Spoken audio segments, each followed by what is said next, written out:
Hi, welcome to Unit 8, Surface Area and Volume. We're going to be going over our surface area and lateral surface area with nets. And these are going to be the videos that you'll be seeing. They're all located up here in the right-hand corner. I try and keep them in the same spot so that way you can click on the link. I also want to go through, people do not like this form because it's tiny. However, if you go over here to this magnifying glass that says zoom, you click on it, you can zoom up to 100 and it makes it bigger. The other thing I did not do for you is add in where you're going to be typing, because at this stage in our learning, you should know how to put all of the pieces in. So on our warm-up, let's just go ahead and go over that. It says, what is the theoretical probability of rolling a 2 or a 5 on a 6-sided number cube? So the first thing I'm going to do is come over here and go over to table, and I want to create kind of like, let's do, well, let's do 3. Let's make it this big, and I need to move it, so I'm going to put it like this, click and hold, move it over, and then I'm going to size it. So right now I have that white arrow. I'm going to bring it over here, and now it's all located in here. So here I'm going to have the words. I am going to have my, well, I always do 1, 2, and then total. So I'll show you what I mean by that in a minute. So I'm looking for what's expected. Now, when your print or with what you're typing is too big, you can go in here and highlight it by, you can click here. I'm going to click and drag over there. I'm going to come up here and I'm going to change my font to 10. So that way it'll all fit in my boxes here. Also, if you want to center things, because maybe you're kind of like me, you want it all centered, you can go ahead and click on that. It really doesn't matter. And this is the total outcome. So, so instead of words, let's just do outcome. That might be a little better. And I'm going to go ahead and bold this. And I'm going to bold this. You don't have to do any of that. You just need the words. And so what we want to do is we have a 6-sided die. So I have 6 here. I have 6 here. And my total is going to be 6 at this point. Yeah.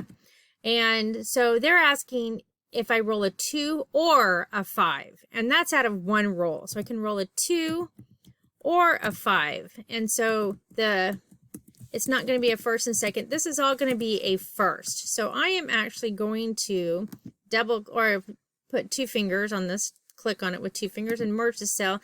This is out of one roll of the dice. They're going to get a 2 or a 5 out of a total. And I am going to go ahead and combine this as well. And the reason I'm combining it is because I want you to actually see what's happening here. This is one time I'm rolling the dice. I wasn't going to roll it 2 times. I would have kept my original setup if I was going to roll it 2 times, but I'm not. I'm only rolling that dice 1 time. So I only have 6 out of my possible if I roll a 2 or I roll a 5. Now, what is the probability of getting a 2 out of 6? It's 1.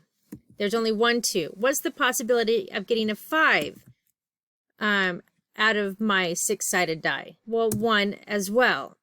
So I have a 1 chance of getting a 2, or I have a 1 chance of getting a 5.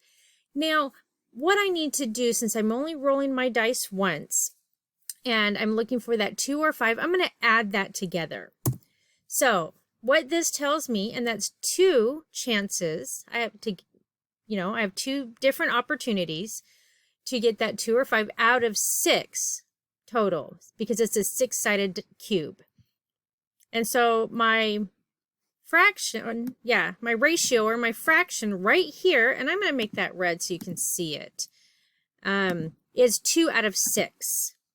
And I can leave it like that, or I can take it into 1/3, which would reduce the fraction down. I have a 1/3 chance of getting a 2 or a 5 when I roll that 6-sided cube.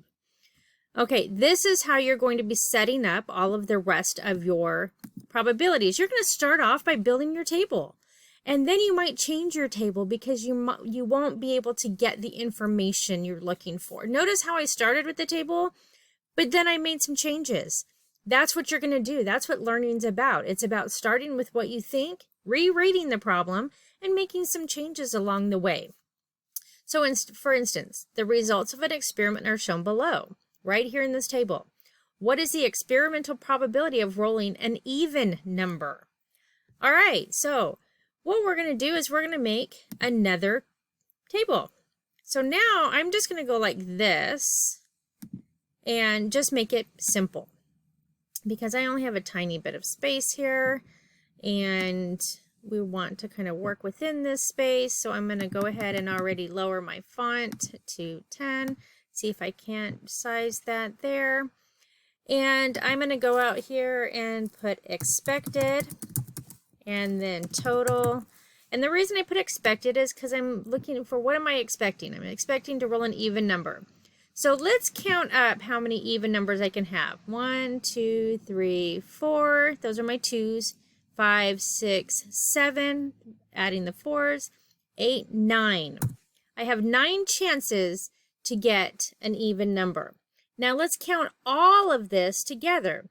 1, 2, 3, 4, 5, 6, 7, 8, 9, 10, 11, 12, 13, 14, 15, 16, 17, 18, 19, 20. So I have 9 out of, 20.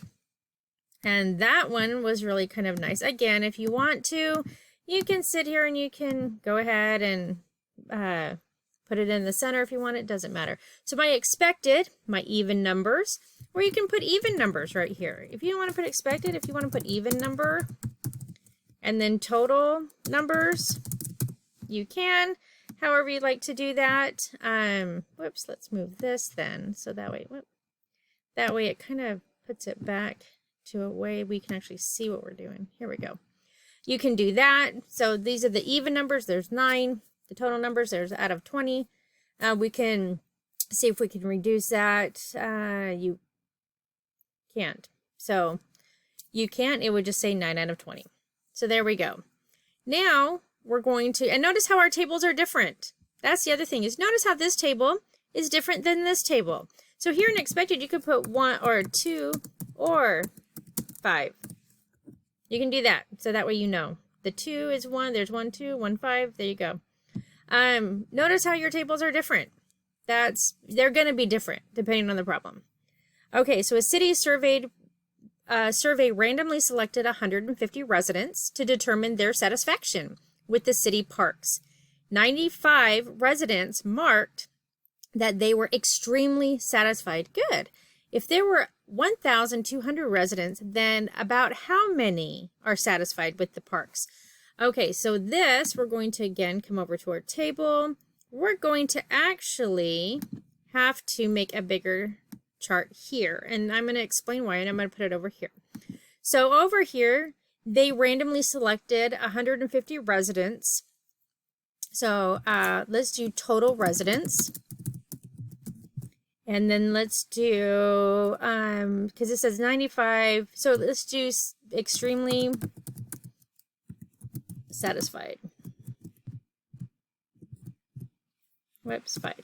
And I'm going to move this over so that way that kind of just is all on the same row. Okay, so 95 are extremely satisfied out of 150. Okay, because I like to have things centered, I'm going to center it just because that's what I like. And you're seeing how I'm doing this, so you can do this on your computer.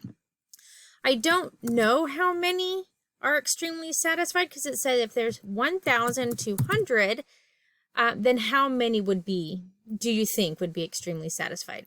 So now we have what's called a proportion. And that's when we look at our helpful hints, probability, recall the steps for solving probability. Here we had to add, here we just had to put stuff in. Those are the different steps. Now we have a proportion. And so now we need to remember, how do you solve a proportion? Well, you would cross multiply. So I am going to go ahead and kind of make this little shape here. And I'm going to turn it so that way you can see what numbers, and I'm going to transparent that, and I'm going to turn it red. And you're going to see what numbers I am going to cross multiply. I'm going to cross multiply 95 and 1,200. So I am going to get out my calculator, and I'm going to do 95 times 1,200, and that equals 14,000. And then I'm going to divide by 150. So I'm not going to do anything else. I'm just going to hit divide. I'm not going to try and clear it or anything. I can just hit divide 150, and that equals 760. So right here, I would go ahead and make a text box and say x equals 7, what did I say it was, 60? 60. Okay, thank goodness I kept that up. 60. And because I want my teacher to see it, I'm going to mark it in red, maybe bold it, and that's how I'm going to label that. And that way she knows that I know that this would be the answer right here on how to solve the proportion. So this is how, and if I wanted to go and kind of fit the screen here, this is how it's going to look when you're done. These are just helpful hints. There's nothing you need to do down there. This is a warm-up.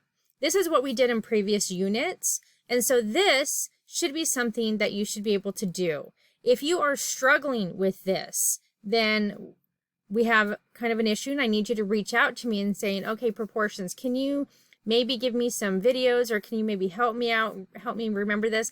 This is going to be on your STAR test. And so I'm going over these warm-ups so that way you have this information for your STAR test and you don't feel completely lost when you get to the STAR test.